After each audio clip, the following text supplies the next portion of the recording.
Go back to our earlier story about how artificial intelligence can actually boost service delivery, and as penned by an MPhil graduate of the University of Stellenbosch. And for more on this, we are now joined via Zoom from Cape Town by Hofmeyr, an MPhil in Future Studies graduate at Stellenbosch Business School. A very good evening to you, Mr. Hofmeyr. Thank you so much for joining us. First of all, what necessitated this research? Well, I think there are many reasons, but I think primarily relevant in 2021 is that we need to think, as we move into a digital era where the physical and the digital are becoming increasingly intertwined, we need to sort of ask, how do we translate the world that we live in and also our democracy into sort of that digital domain. So 25 years since the adoption of the South African Constitution, we know that this Constitution contains two very sort of important underpinnings. The one is a recognition that we have a legacy of oppression and unequal development. The second one is that that legacy needs to be undone by a system of democratic governance.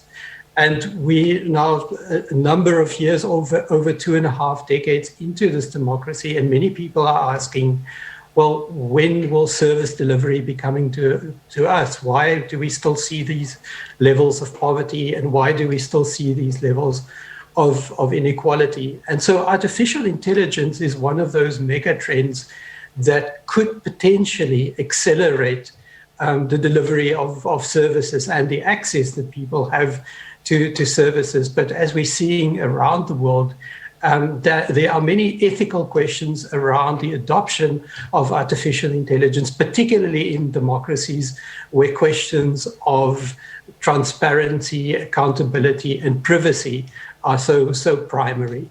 And having said that, it's prudent to mention that the public-private partnerships, will sort of become increasingly important to complement government initiatives with industry knowledge and expertise. So, how does artificial intelligence then tie into that public partnership, relations?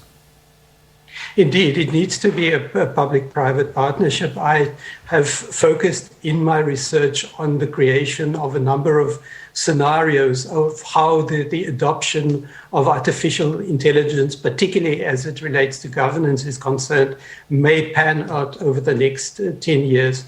Two variables that I've identified is, firstly, the extent to which we're able to translate the democratic ethic into the digital domain, but secondly would be the reach of the digital ecosystem. And we know that we will have to rely on our telecommunications companies in South Africa to expand that digital reach to all parts of the country. And what's also important is that government needs to develop some sort of framework to regulate these partnerships and also to encourage more public information on artificial intelligence projects. So what is it that the government should look at in terms of developing these frameworks? I think an important starting point would be, firstly, to ensure that there is consensus across the board what our developmental priorities are.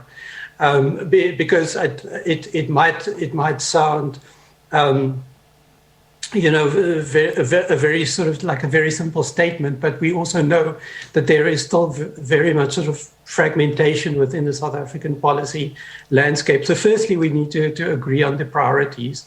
Then we need to decide what ethic we will adopt in terms of creating an ecosystem. And I think thirdly, it would be important to start thinking about how we stimulate research and development in terms of the creation of a indigenous artificial intelligence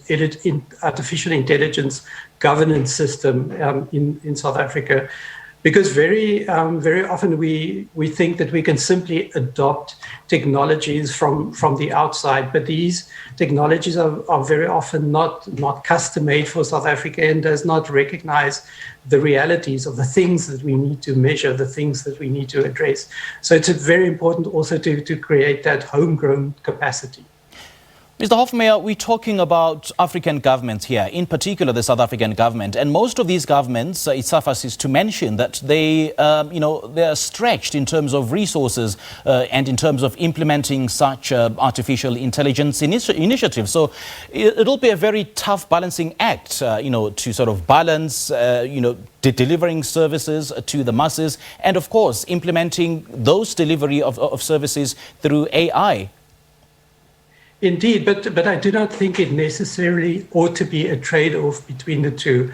I think we will see in coming years a growing divergence between countries that make efficient use of artificial intelligence in terms of service delivery and those that do not.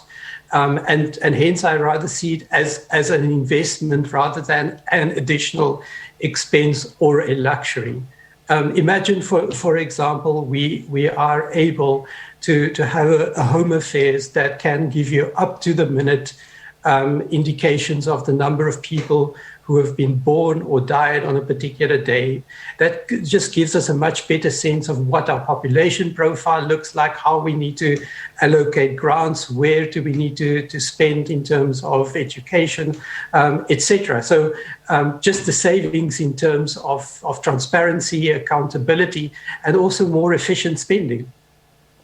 We cannot talk about service delivery without mentioning transparency, without mentioning accountability, and in some instances, corruption. And you did caution, Mr. Hofmeyr, that the application of artificial intelligence need to be played out alongside the, considerable ethical governance implications. So take us through that. Yes, I think that's something that governments around the world are grappling with.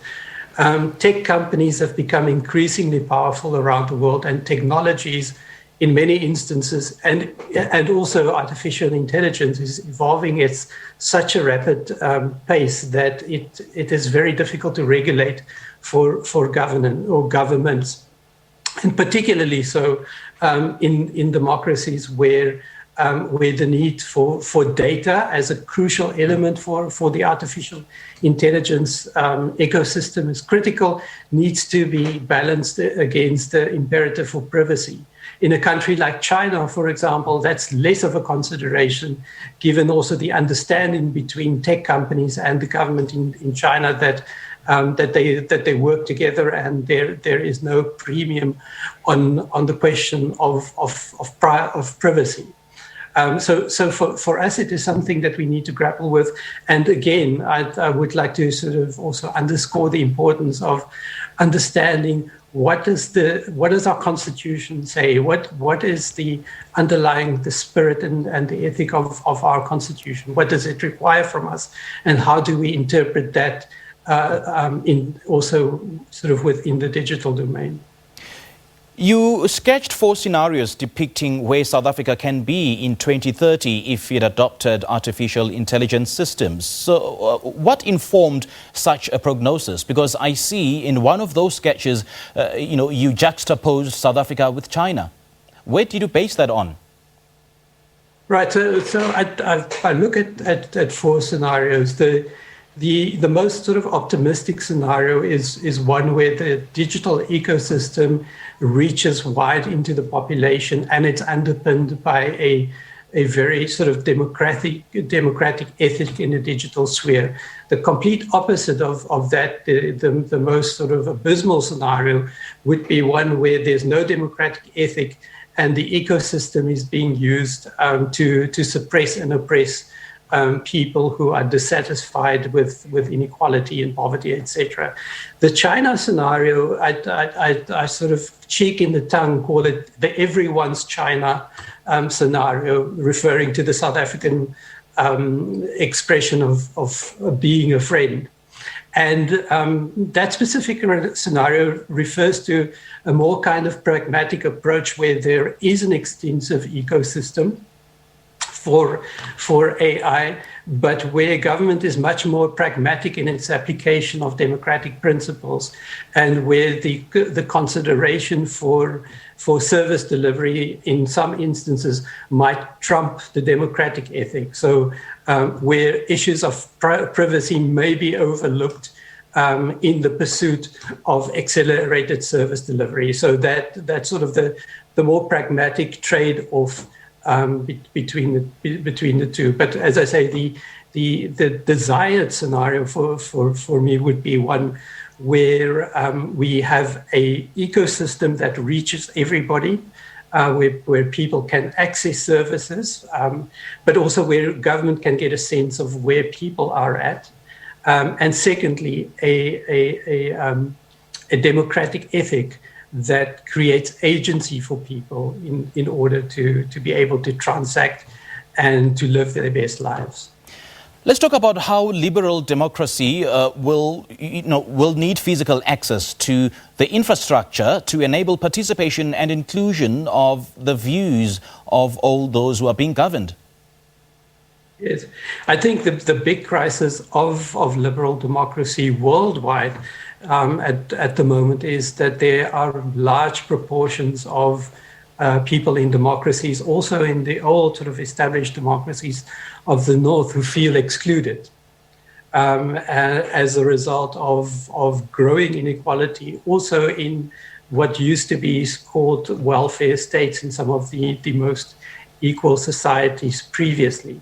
And so the opportunity that we have with artificial intelligence and the opportunities that it creates for transparency and accountability is that people might get access to decision-making forums again, where they can have oversight of how government decisions are being made, what informs those decisions. So it also holds the opportunity for greater access and an improvement also of the system. But in order to do so, we need to understand and also have transparency sort of around which kinds of decision-making informs the creation of algorithms, for example, that decides what kind of data is being gathered. Okay, Mr. Jan Hofmeyr, this is a great conversation and a thought-provoking thesis that you've put together. Thank you so much for sharing it with us. Thanks so much for having me.